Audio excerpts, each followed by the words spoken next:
নতুন করে রমজান, পবিত্র রমজান পালন করব এবং সেক্ষেত্রে আমাদের দায়িত্ব অনেক বেশি।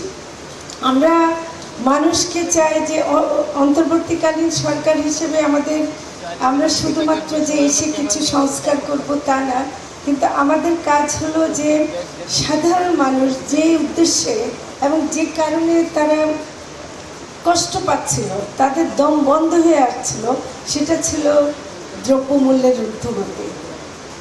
মানে মানুষের খাদ্য কেনারও টাকা ছিল না, এখনো পর্যন্ত দ্রব্যমূল্য পুরোপুরি নিয়ন্ত্রণে আসতে পারেনি। তো সেক্ষেত্রে আমরা চেষ্টা করছি যে রমজান মাসকে কেন্দ্র করে হলো আমরা যদি একটু শুরু করতে পারি।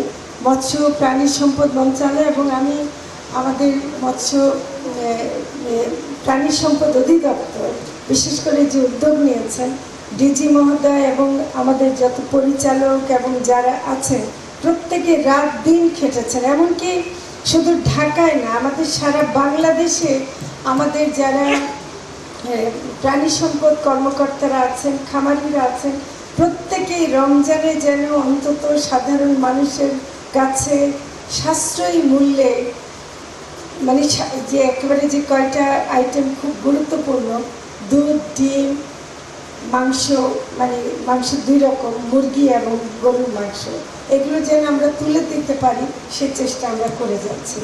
তো কাজে পুষ্টির চাহিদা মেটানো, আপনারা আগেই বলেছেন যে পুষ্টির চাহিদা মেটাতেই হবে, কারণ রমজান মাসে এটার চাহিদা আরও বেড়ে যায়। হয়তো অনেক সময় দেখা যায় যে সবজি অত খায় না মানুষ, কিন্তু রমজান মাসে সবজি খাওয়ার সময়টা মানে যেহেতু দুপুরে খাবারটা হয় না, তো সেজন্য এই মাছ, মাংস, দুধ, ডিম এইসবের উপর নির্ভর করতে হয়। তো সেটার সরবরাহ যেন আমরা দিতে পারি এবং সেটা যেন সাশ্রয়ী মূল্যে হয় সেটা দিতে হবে।